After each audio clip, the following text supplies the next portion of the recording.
Hello everyone, I'm Jamie, and today I'd like to share an intriguing story about my mother-in-law, Sarah. Currently, Sarah has very little influence in our lives because we've made the difficult decision to cut ties with her. Getting to this point of no contact was far from easy. Sarah epitomizes narcissism. While I'm no psychologist, she exhibits all the classic signs of a narcissistic personality. To put it bluntly, Sarah is self-centered and thoroughly unpleasant, always prioritizing her own needs above all else. In stark contrast, my husband Paul embodies everything she is not. I believe this difference largely stems from his upbringing, as he was primarily raised by his father after his parents' divorce when he was young. Tragically, he only reconnected with Sarah after his father passed away from a terminal illness. From the stories Paul has shared, it's clear that Sarah is excessively controlling and manipulative. He once confided in me, "Jamie, my mom demands so much from me. She feels entitled to everything I have and expects me to take care of her forever." He recounted how she used to take his entire paycheck when he started working during school. For years, Paul thought this level of control was normal, but I knew it wasn't healthy. "You were essentially enslaved," I told him. "You worked while she lounged around in her apartment. You need to make some serious financial changes." "I know," he replied, his frustration evident. "I've tried talking to her, but she always guilt trips me about abandoning her or leaving her to fend for herself. I even suggested she find a job, but she refuses to listen." Paul struggled with his student loans while financially supporting Sarah, who had stopped working when he was just 17. The same year he landed his first job.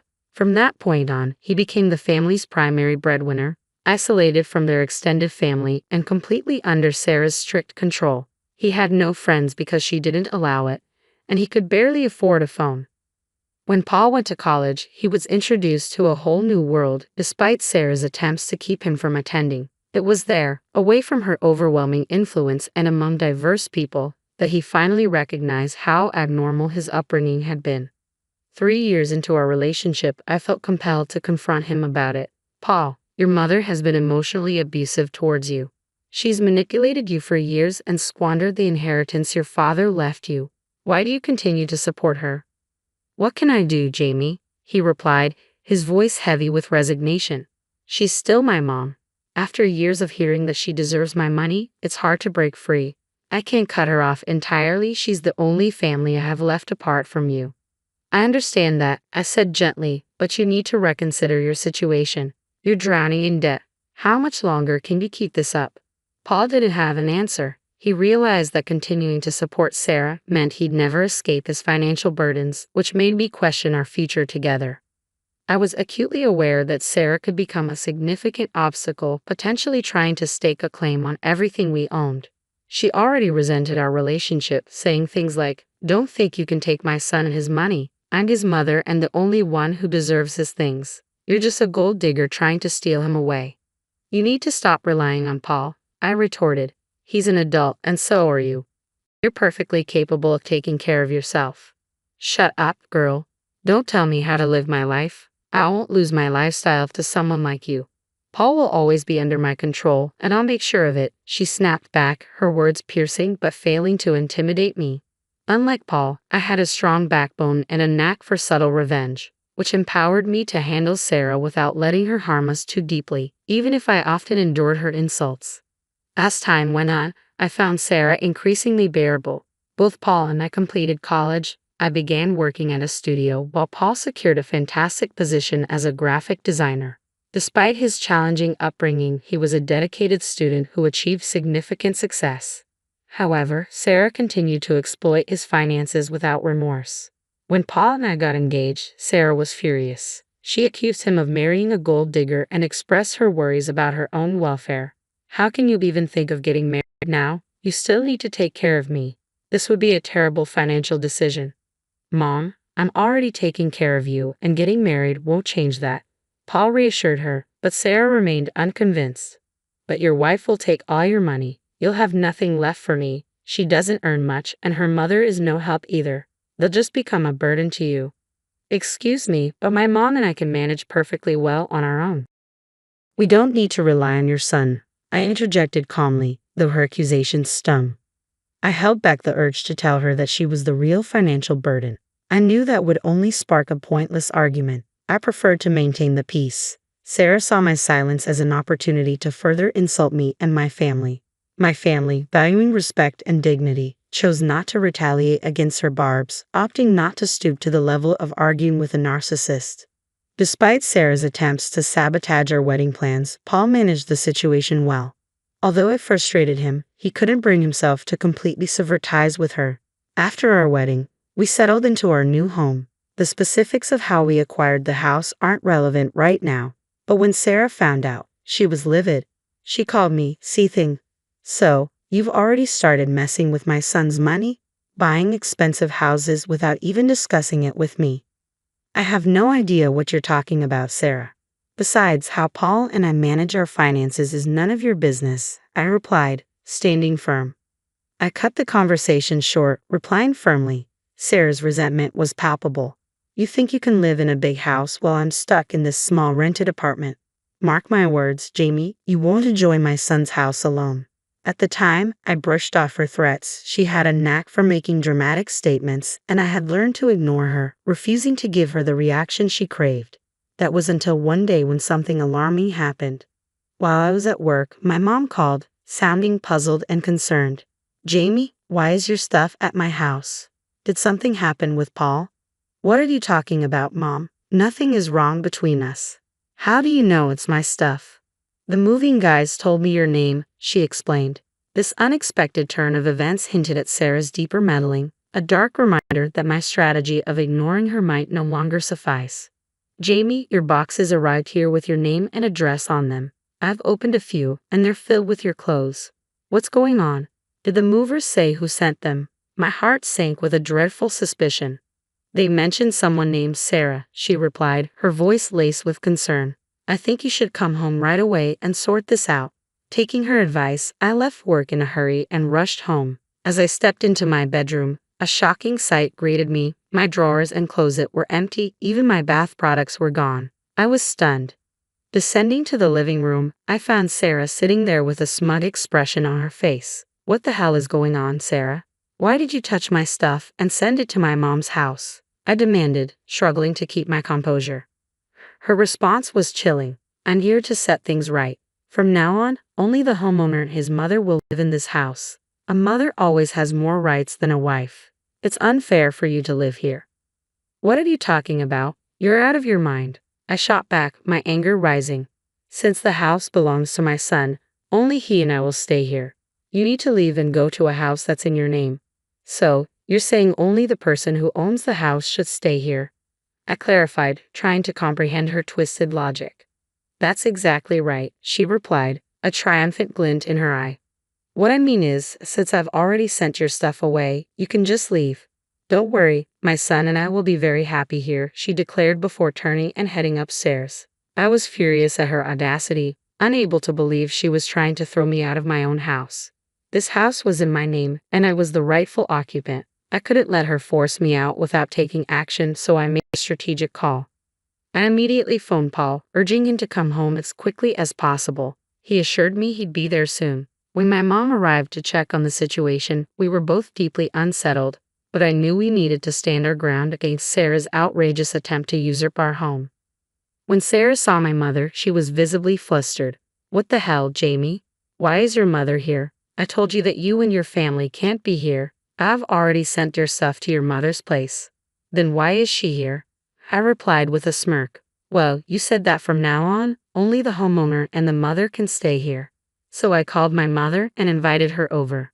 This house is owned by my son. You should not be here." Sarah countered sharply. "I demand that you leave immediately." I couldn't help but laugh, finding the irony delicious, and my mother joined in.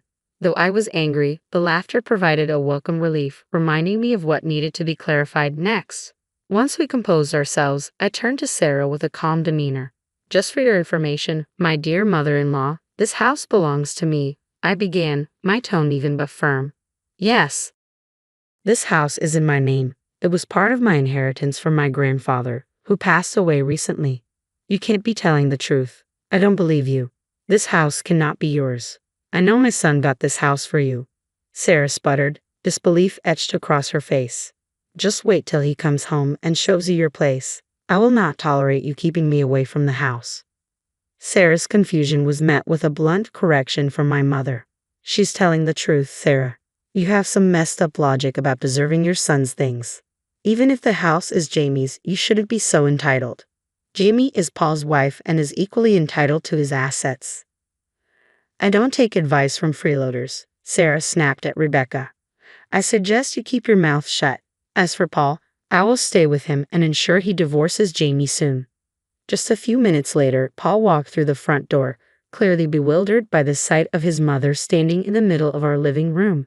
He looked even more puzzled to see my mother, whom I hadn't told him I invited over. Hey, guys, what's going on here? He asked as he entered. Jamie, you told me to come home soon. Has something happened? Something has happened, Paul. Your overbearing mother and her mother are trying to take over your house, Sarah declared dramatically. Paul, taken aback, responded firmly, Mom, what the hell is going on? Why would you disrespect my wife and her mother? They're right here. He then turned to me, giving me the floor to explain. Let me tell you what happened, I began, ready to unveil the absurd scenario Sarah had orchestrated. Paul stood in the middle of our living room, utterly stunned as he processed what I had just explained.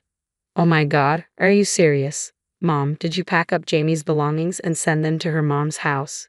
Did you come into our home and move our things? Who gave you the right to do that? I'm just trying to help you, Sarah protested, feigning innocence. You need to reconsider your marriage. I've been telling you not to tolerate her freeloading behavior. Trust me, I can find you a better wife. Mom, I've told you so many times not to interfere in my marriage. Why are you still doing this? Paul's voice was firm, his frustration clear. I'm standing up for you. Your wife will drain your finances if you don't end this. That's why I moved into your house. I'm going to stay with you. You need to stop saying it's his house. I interjected firmly. Sarah, I've already told you this house is mine. If any mother is staying here, it will be mine. Paul looked exasperated as Sarah continued her tirade. Look at what your witch of a wife is saying. I told you she's a gold digger. She's already claiming this house is hers. Mom, stop insulting Jamie. This is ridiculous. Paul snapped, his patience worn thin. She's right, the house belongs to Jamie. It was part of her inheritance after her grandfather passed away. Sarah's face turned to ashen as the truth finally dawned on her. My mother chuckled slightly from the corner, enjoying Sarah's discomfort, while Paul looked like he was on the verge of losing his temper completely. Desperate to regain her composure, Sarah scrambled for another angle. It doesn't matter, since you two are married. This house is yours too, Paul. I have the right to stay here. Why should I live in a rented apartment when you have a house? I won't let Jamie take everything from me. You need to kick her out, Sarah insisted stubbornly. Mom, you need to leave, Paul declared, his voice rising with each word.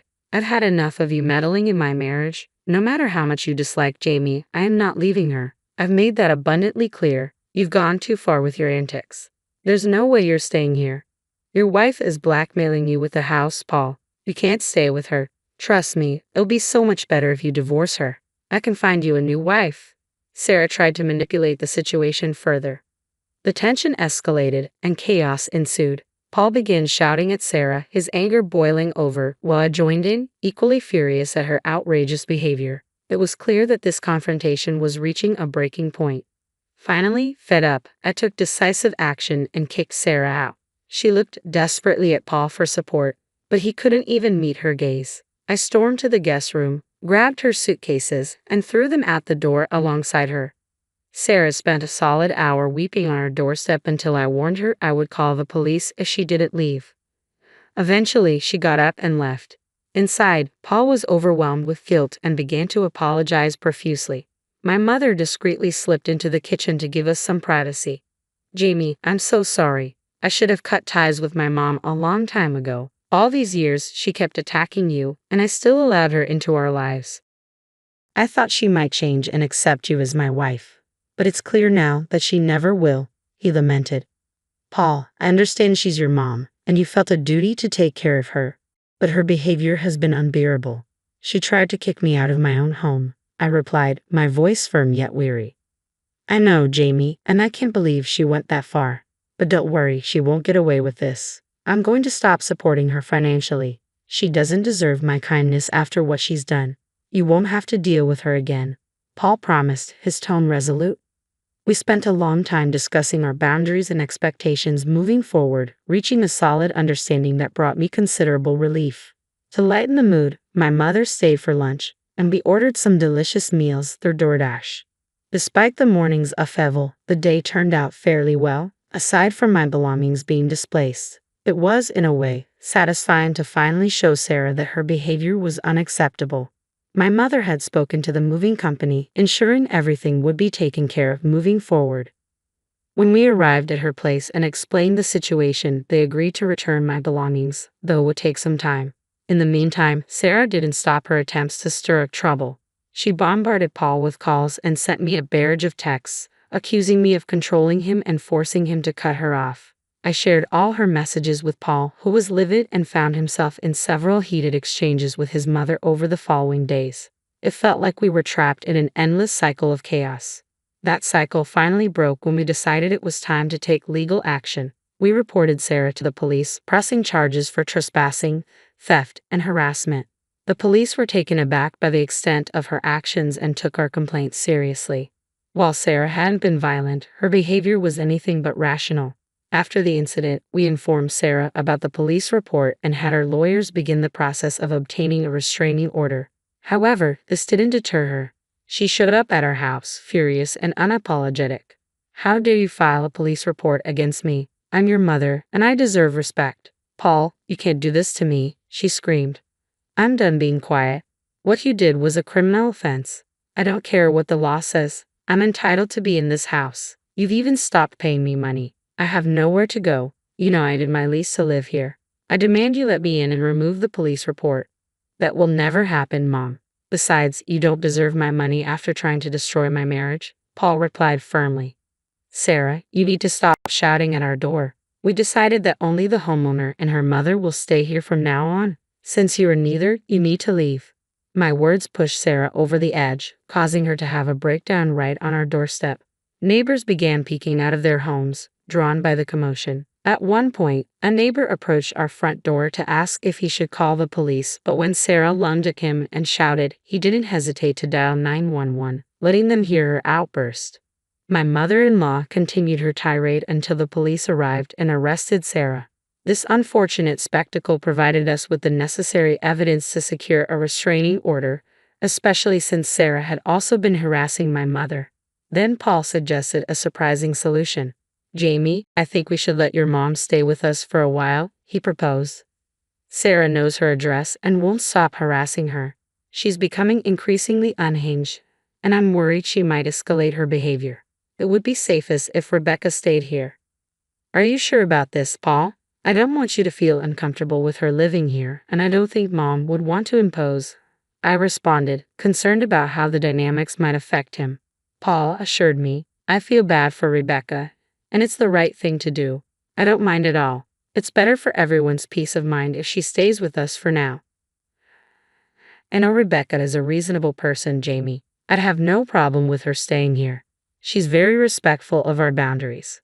That joke between us brought out a hearty laugh, lightening the mood despite the circumstances. I could see that Paul was still struggling with the fallout from his mother's actions, but he was earnestly trying to distance himself from her toxic influence. Cutting ties with a narcissistic parent is a complex and painful process, and we've been discussing therapy for Paul to help him navigate these emotional waters. He's open to the idea but needs some time to organize his thoughts. Understanding his mental state, I'm doing my best to support him. Meanwhile, cut off from directly contacting us, Sarah has been trying to appeal to my mom, Rebecca, to garner sympathy. She laments how unfairly she's been treated, claiming she has nowhere to go and is now living in her car. Over the years, Sarah has alienated so many people that no one is willing to take her in. Paul remains firm in his decision not to support her financially anymore, forcing Sarah to confront the reality of finding a job, an idea that terrifies her, especially with several police reports and an arrest on her record. We've reached a point where we are indifferent to her plight. I can candidly say that I am relieved to see Sarah facing the consequences of her actions. This tough love is long overdue, and while it's harsh, it's necessary for our peace and to finally bring some sanity back into our lives.